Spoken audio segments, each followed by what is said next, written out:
Welcome back to the Deep Dive. Today, our mission, as always, is to take some complex research and really make it clear, give you the core insights. And we're diving into a really tough area today: adolescent substance misuse. Yeah, specifically, we're looking at a study, quite a detailed one, evaluating a parent training program. It's called Nonviolent Resistance, or NVR. And this was run within a specialist youth substance misuse service over in the UK. So what we're really trying to get at, our mission, if you like, is Yeah.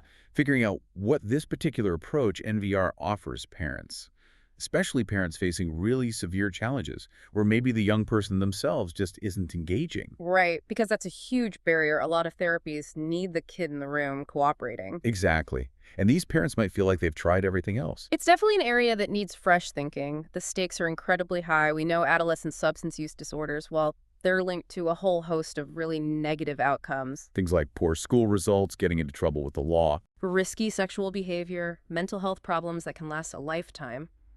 School exclusion, too. It's a grim picture. And it's not a small problem. Just to put some numbers on it, the latest UK stats show something like over 18,000 young people under 18 getting specialist treatment every year. That's a significant number. And remember, that's just the ones in treatment. The real challenge often is getting them there consistently, or even at all. Which kind of forces this shift in thinking, doesn't it? Away from just focusing on the individual kid. Absolutely. For a long time, the view was quite narrow: treat the adolescence problem in isolation. But the evidence now really points towards systemic, family-based approaches being more effective. So therapies like multidimensional family therapy, MDFT, and functional family therapy, FFT, those are the big ones, right? Yeah, they have a good track record. They work by looking at the whole family environment, the interactions, the context. And this is the key point you raised, they kind of rely on the young person actually participating, formally engaging. Exactly, and that's the access gap. If the teenager refuses, or maybe the parents are seeking help before the child sees it as a problem, those evidence-based options, well, they're often off the table. So this is where NVR seems to come in, offering something different. Precisely. It's designed really to sidestep that particular bottleneck. It focuses entirely on empowering the parents. Right. So instead of trying to directly control the teenager's behavior, it's about enabling the parents to cope differently, to change the family dynamic themselves, manage the crisis, and crucially, manage their own reactions. It's a very strategic shift. Acknowledges the limits of trying to force change on an unwilling adolescent. Okay, so if we want to get why changing the parent can actually work, we probably need to step back a bit, look at the basics of parenting research. Yeah, that's a great starting point. It really takes us back to Diana Baumrein's work, which is foundational in this field, her work on parenting styles. Let's quickly unpack that, because I think it sets the scene really well for understanding MVR later. Baumrein talked about two main dimensions, two axes of parenting. The first one is demandingness. So that's about control, isn't it? Rules, expectations, how much supervision there is. Exactly. The extent to which parents try to shape and control the child's behavior. And the second axis is responsiveness. Yeah, and that's about the emotional side. How sensitive and available the parent is. Warmth, validation, support for the child's needs. And when you put those two together, you get these different parenting styles. Yeah. And the connection to outcomes, especially substance misuse risk, becomes really clear. It really does. The style consistently linked with the healthiest development, the one that actually seems to protect against substance misuse, is the authoritative style. That's high demandingness and high responsiveness, right? Exactly. Clear rules, high expectations, but delivered with warmth, discussion, emotional support. It's firm, but fair, essentially. Okay. Then you have the styles that are more associated with risk. Right. Like the authoritarian style. That's high demandingness, lots of rules, but low responsiveness, very strict, often quite cold, relies on punishment. And the outcomes there. Often not great. Can lead to lower self-esteem, maybe poorer mental health. Sometimes kids rebel more when they're away from that strict control because they haven't developed internal regulation. And then there are the permissive styles. Yeah, these are generally characterized by low demandingness, a lack of clear rules or expectations. Sometimes they're warm and indulgent, sometimes more neglectful, but the common factor is low control. And those are also linked to poorer outcomes, including substance misuse. Definitely. When teens don't have clear boundaries or structure, you often see issues with self-control, and yes, significantly higher rates of substance misuse seem to follow. So, okay, if we know that parenting styles involving low responsiveness or low demandingness are risk factors. Then it stands to reason that interventions aiming to improve those specific parenting practices could actually make a difference. It becomes the mechanism for change. Exactly, and research backs this up.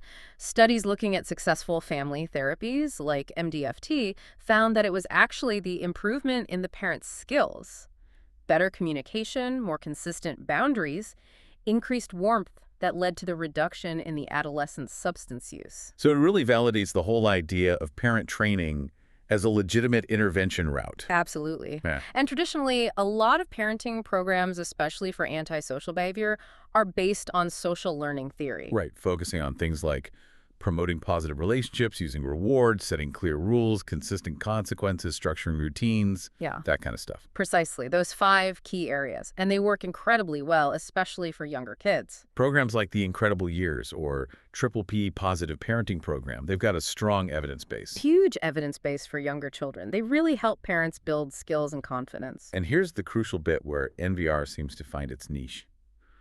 What happens when you try to adapt those same models for teenagers? Well, that's where it gets tricky. Adaptations like Teen Triple P, for example, they do show some initial positive effects. Parents report feeling more confident, maybe having less conflict right after the program. Okay, so far so good. But the problem is sustainability. When researchers followed up 6 months later, those gains often hadn't stuck. They weren't maintained. So the initial boost fades away. Why is that, do you think? It suggests that maybe the traditional reward and consequence structure, which works well with younger kids, just doesn't hold up as effectively against the complexities of adolescence. You mean things like the teenagers' push for autonomy? That, plus maybe more entrenched substance use patterns, and crucially, the sheer level of conflict you often see in families seeking help from specialist services. Yeah, the study mentions that many families are dealing with child-to-parent intimidation, even violence, plus multiple other stressors. Exactly. In that context, simply trying to implement a stricter consequence chart, it's often unrealistic and can even escalate things further. You can't just send a volatile 16-year-old to their room easily. Which brings us right back to nonviolent resistance, NVR. Let's dig into the theory behind it. How is it fundamentally different? Okay, so NVR tackles that conflict cycle head-on. It draws on an extension of social learning theory called coercion theory. Coercion theory. How does that work? Basically, it suggests that antisocial behavior gets locked in through a pattern. Parent tries to control problematic behavior. Child resists, maybe shouts, slams doors, gets aggressive, they escalate. Okay. The parent, maybe feeling overwhelmed, frightened, or just exhausted, eventually backs down. They abandon their attempt to control the situation. And the outcome of that retreat? Is that the child learns, very effectively, that escalation works. Their negative behavior gets reinforced because it achieved the desired outcome, stopping the parent's demand. So the parent inadvertently trains the child to use aggression or resistance. Wow. It's a powerful, often unconscious cycle. NVR's approach isn't about teaching the parent how to win that battle, how to regain control through force, because that just invites more escalation. So what does it teach? It trains the parent how to resist the behavior nonviolently, how to stand firm without becoming authoritarian or coercive themselves. And, critically, it focuses heavily on the parent managing their own emotional reactions to the child's behavior. So the focus shifts inwards, Yeah. onto the parent's response. Entirely. The immediate goal isn't forcing the child to comply. It's breaking that cycle of parental escalation and retreat. It's about the parent regaining composure and presence. Okay, how does NVR help parents actually do that? What are the core concepts? There are several key ideas. One is vigilant care. Vigilant care. Sounds interesting. It's about cultivating a kind of non-intrusive parental presence. Moving away from extremes, either being overly controlling, micromanaging everything, or being completely disengaged and passive. So finding a middle ground. Yeah, learning to adjust their involvement and attention based on what the child actually needs and the signals they're giving. Maintaining a presence, showing they care and are paying attention, but without constantly provoking resistance. That sounds a bit like reclaiming that responsiveness from Baumrein's model, but maybe using it more strategically in a high-conflict situation. That's a great way to put it. And alongside that, to actively rebuild the connection, they use reconciliation gestures. What are those? These are specific, intentional actions the parent takes to show care and warmth, to try and repair the relationship damage that years of conflict have inevitably caused. Little things, maybe, but consistent.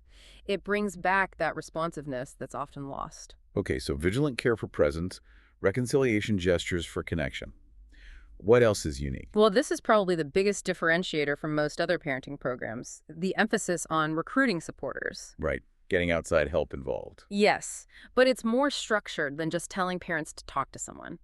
NVR explicitly trains parents to identify and actively engage their wider network friends, family members, teachers, faith leaders, maybe even other parents from the group to form an ongoing support system. And that support isn't just for the parents' morale. No, it's a core part of the intervention strategy. It does provide emotional support, which is vital, but it also aims to increase the parent's authority and presence by making the problem less hidden, less of a secret battle fought behind closed doors.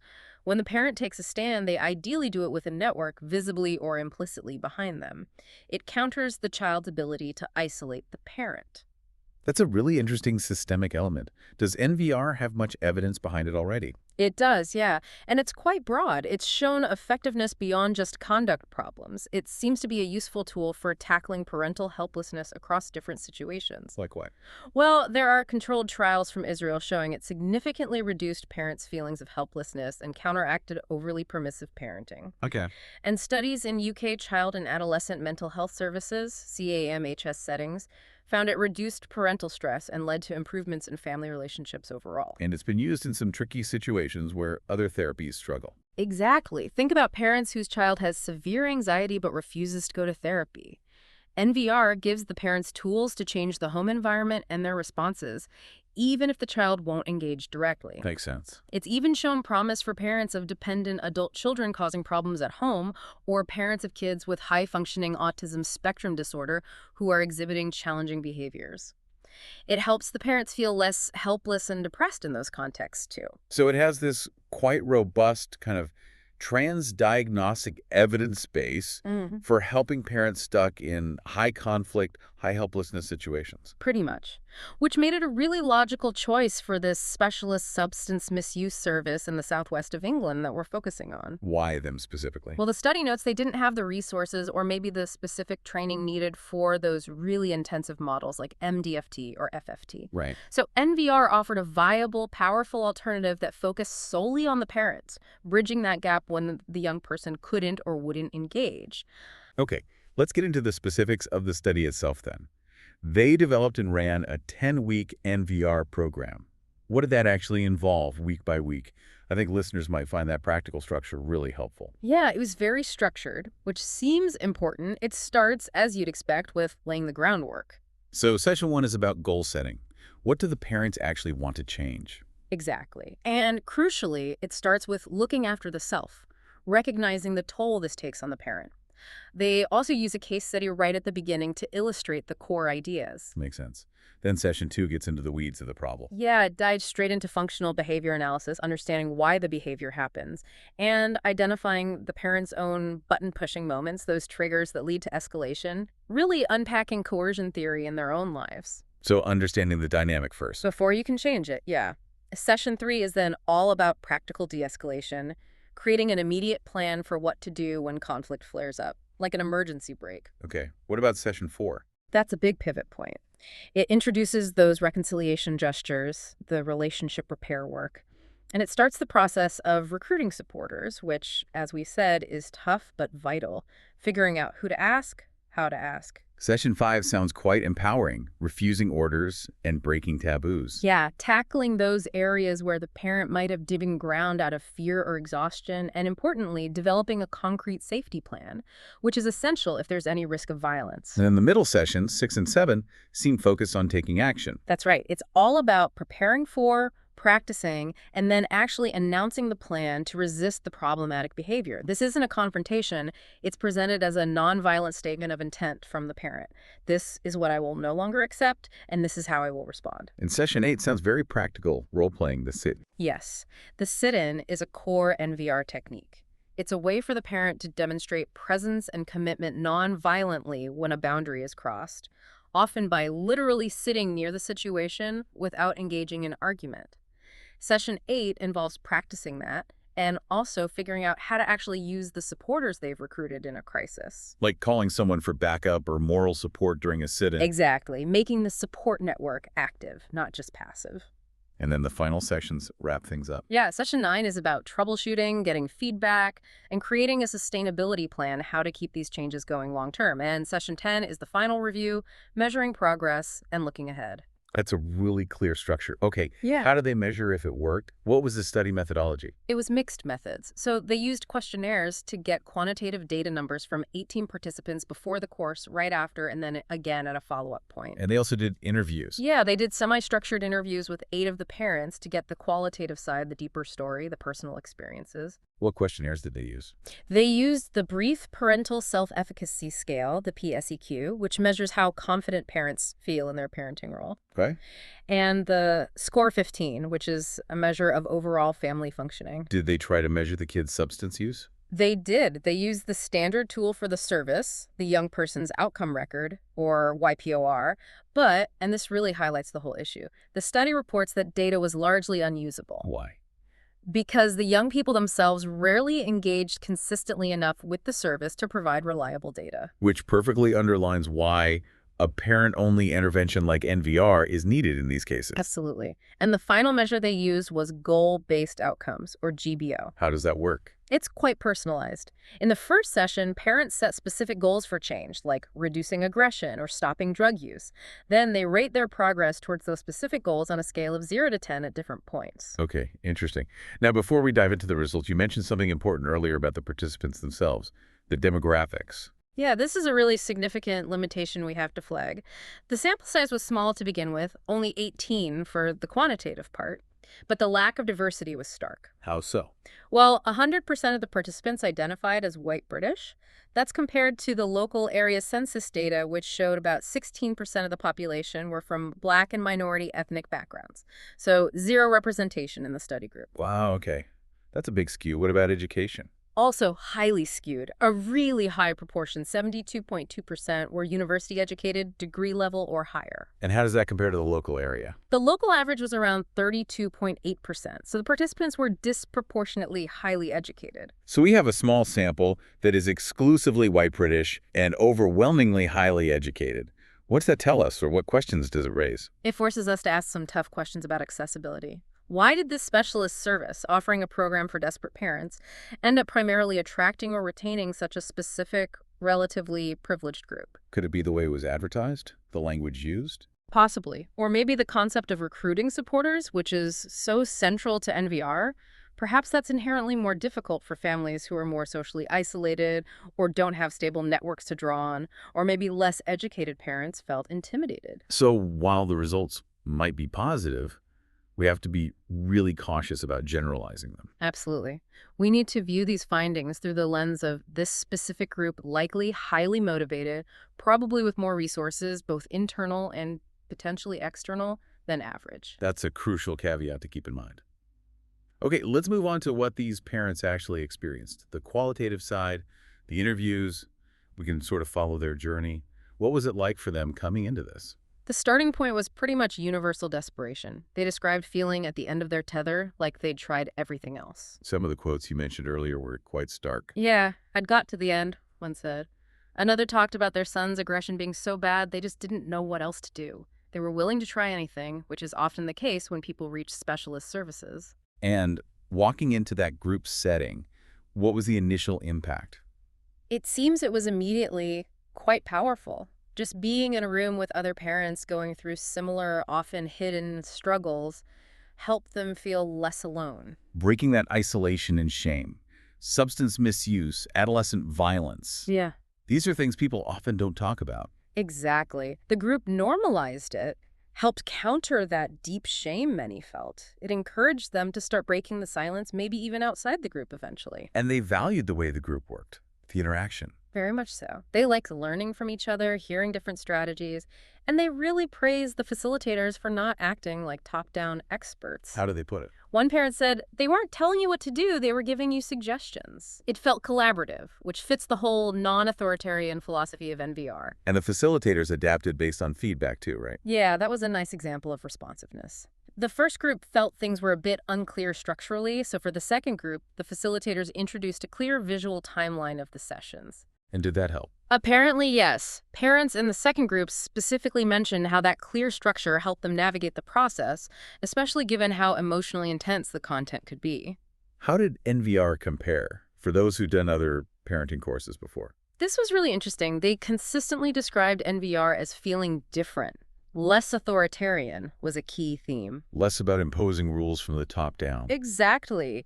Some felt that other courses, maybe based more purely on behavior management, could actually start putting up so many barriers that it just led to more conflict. Escalation again. Right. Whereas NVR, because its primary focus is on the parent de-escalating and resisting nonviolently, felt less conflictual.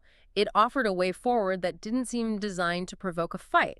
That non-escalation piece really resonated. So that leads nicely into the changes parents experienced. What did they learn? What behaviors shifted? A huge breakthrough for many was grasping the idea of reciprocity in the relationship, realizing how their own responses, maybe getting angry, shouting back, or just completely withdrawing, were actually feeding the conflict. That aha moment of seeing their own role in the cycle. Yeah.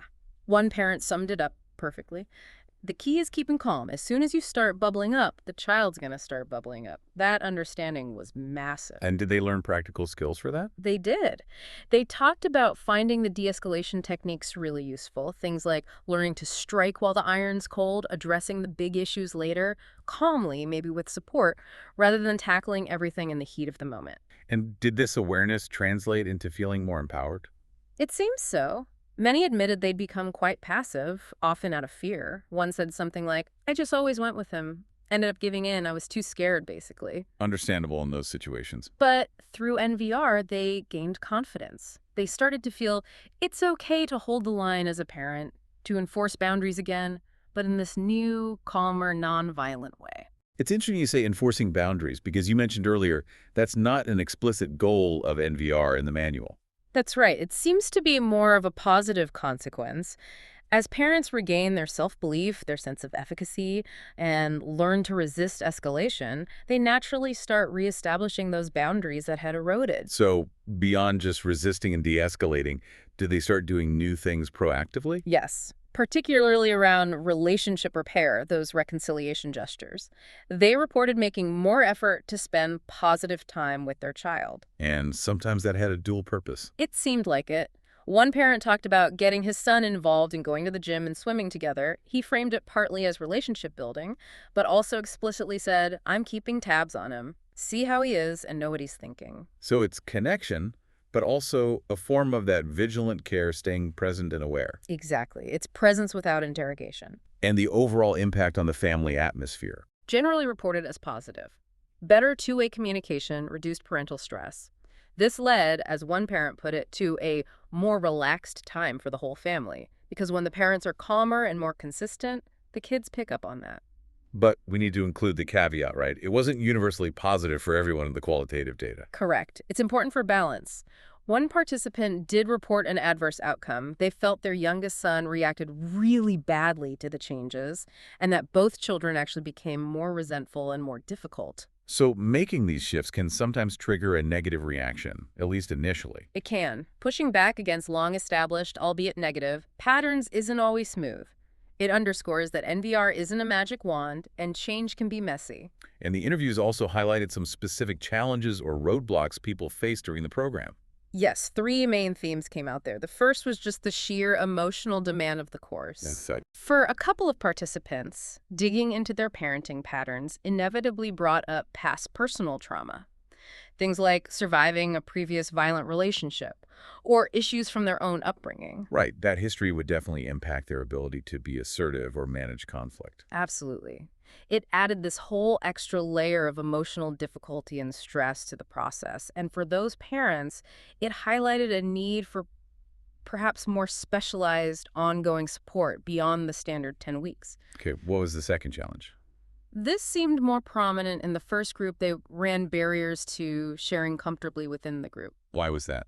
A couple of reasons. One was simple geography. It was a local group, and some parents worried about confidentiality bumping into people they knew. Yeah, small town dynamics. And also, some parents felt their situation or their perspective was just different from the others, which made them hold back. Like the example you gave earlier. Yeah. Yeah, the parent who felt she couldn't admit she wasn't too bothered by her son smoking cannabis because she perceived the group norm was zero tolerance.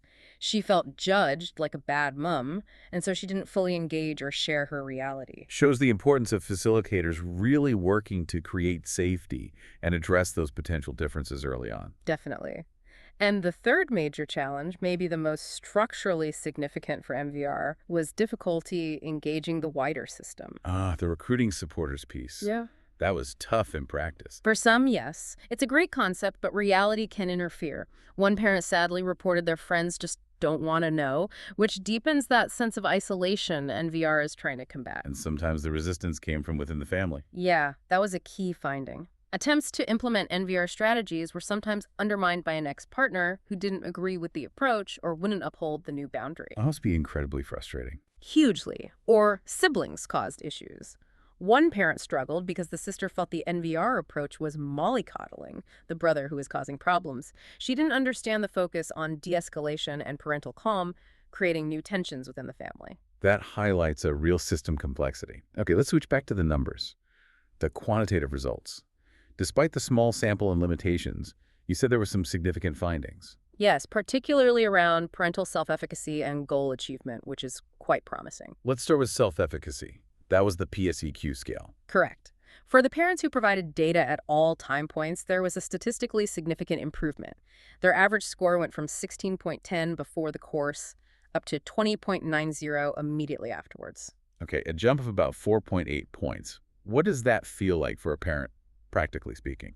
It's likely the difference between feeling chronically overwhelmed, powerless, maybe blaming yourself entirely that state of helplessness, versus feeling notably more confident, more capable, like you have some tools and strategies to manage the situation, even if it's still incredibly difficult. It's shifting from passive despair to active, hopeful resistance. And the really crucial finding here was about the follow-up, wasn't it? Yes. This is where NVR seems to outperform some other models adapted for teens. That improvement in self-efficacy was maintained 6 to 8 weeks later. The average score held steady at 21.0. So the confidence didn't just evaporate after the course finished, it stuck. Exactly. That sustained effect is huge. It suggests the core NVR skills, managing your own reactions, resisting nonviolently, maybe the support structures are actually embedding themselves and becoming lasting changes for the parents. What about the goal-based outcomes, the GBOs? Also a significant positive result. Parents reported making statistically significant progress towards the specific goals they'd set for themselves back in session 1. How much progress? The average rating jumped from 3.56 out of 10 before the course to 6.67 out of 10 afterwards. So nearly doubling their perceived progress towards their own key targets. Yeah, and remember what those targets were. While the most common goal, chosen 7 times, was stopping or reducing the child's drug or alcohol use. They were also targeting other really serious behaviors. Absolutely. Things like reducing aggressive or violent behavior towards the parent, stopping stealing, getting the young person to come home on time. Core issues that make family life unbearable. So it provides pretty compelling, albeit preliminary, evidence that changing the parent's approach can lead to tangible changes in the adolescent's most problematic behaviors, even without the adolescent being formally involved in therapy. That seems to be the implication, yes. Empowering the parental system creates an environmental shift that influences the child. But one measure didn't show a significant change. Right. The score 15, the general family functioning measure, there is no overall significant effect found there. The researchers suggest the analysis was likely underpowered. There was quite a bit of missing data, especially at follow-up, which makes it harder to detect statistical significance. So it doesn't necessarily mean family functioning didn't improve, just that this particular study, with its limitations, couldn't reliably measure it. Which brings us back full circle to those limitations. Small sample, lack of diversity, potentially underpowered analyses. And the fact that the main outcome measures used, the PSEQ and GBO, while usable here, don't have really extensive psychometric validation behind them yet. So, all results need to be treated as tentative, needing replication. Definitely. But even with those caveats, the mixed methods approach did yield some really practical insights for the service itself, didn't it? Actionable recommendations. Yes, that's a real strength of this kind of study. It fed directly back into service improvement. What were the key takeaways for practitioners running NVR groups like this? First, use a clear visual structure, that timeline idea. It helps parents track progress and manage the emotional load. Makes sense? Second, screen participants beforehand for potential underlying trauma issues that might make the course more challenging, and have clear pathways ready for signposting them to additional specialized support if needed. Don't wait for it to become a crisis during the course. Proactive support. Good. Third, tackle issues of confidentiality and potential differences between parents, like attitudes to substance use, head-on, early in the group, to foster a safer, more open sharing environment. Okay. What about the supporter issue? Crucially, prepare parents for the fact that recruiting supporters can be really difficult. Normalize that struggle and build in specific time during the sessions to troubleshoot those difficulties, share strategies, and offer support around that specific task. Don't just assign it as homework and hope for the best. Acknowledge the reality of it. Fifth, considering the sibling conflict that arose, think about offering ways to include siblings in some sessions or providing them with information so they understand the NVR approach isn't mollycoddling, but a strategy for the whole family's benefit. And finally, for sustainability. Two things. Mandate a standard follow-up session as part of the program, rather than relying on mailed questionnaires which have poor return rates. Get people back in the room. And consider setting up something like a regular drop-in NVR clinic or support group for graduates to help maintain the games and provide ongoing peer support. Those all sound like really solid practical improvements based directly on the research findings. So, looking ahead, what's needed to really confirm NVR's potential in this area? Well, fundamentally, we need larger studies with much more diverse samples ethnically, socioeconomically, to see if these positive findings hold true across different populations. Generalizability is key. And using more robust measures. Yes, using psychometrically validated outcome measures that are also accessible and meaningful to participants. We need solid data from diverse groups using strong tools. And filling the data gaps. Absolutely critical. Future research really needs to find ways to understand the experiences of the people who don't complete the program. Why did they drop out? What were the barriers? That tells us as much about accessibility as the completers' experiences do. And the missing voice. The young people themselves. While NVR is parent-focused, understanding the adolescent's perspective on how these parental changes impact them and the family dynamic would be incredibly valuable. Maybe through interviews, maybe even finding creative ways to involve them, or using platforms they use like social media research ethically conducted. Okay, so let's try and distill the core insight from this deep dive. What have we learned? I think the main takeaway is that this nonviolent resistance group program seems to offer a genuinely positive, supportive, and distinctively different experience for parents grappling with these really severe adolescent substance misuse crises. And even with the study's limitations, the data suggests it leads to real, sustained improvements in how capable and confident parents feel. Yeah, that sustained boost in self-efficacy seems crucial. And critically, that translates into measurable progress towards the goals they set, including reducing their child's drug use and aggression, even when the child isn't directly involved. So the unique strength here, in this specific high-conflict, low-engagement context, seems to be less about traditional behavior management and more about NVR's dual focus on parental de-escalation and building that external support system. Exactly. It helps parents break the cycle internally by managing their own reactions and breaks the isolation externally by compelling them to build and activate support. That combination seems to allow them to reclaim a calm authority and presence. Which leads us to a final thought for you, the listener, to mull over. This study showed quite powerfully that shifting the parent's perspective, equipping them with non-escalation tools, and crucially, getting them to engage external support systems could lead to positive changes in some really entrenched, dangerous adolescent behaviors, even when the adolescent themselves was seemingly unreachable. So, the provocative thought is this. If NVR's principles, nonviolent resistance, managing your own reactivity, de-escalation, and systematically building external support can make headway in the incredibly charged dynamic between a parent and an adolescent in crisis, where else in your own life, perhaps in conflicts or stalemates that feel completely stuck, could applying some of those same principles potentially unlock a different outcome? Something to think about. Indeed. Thank you for joining us for this deep dive. We'll see you next time.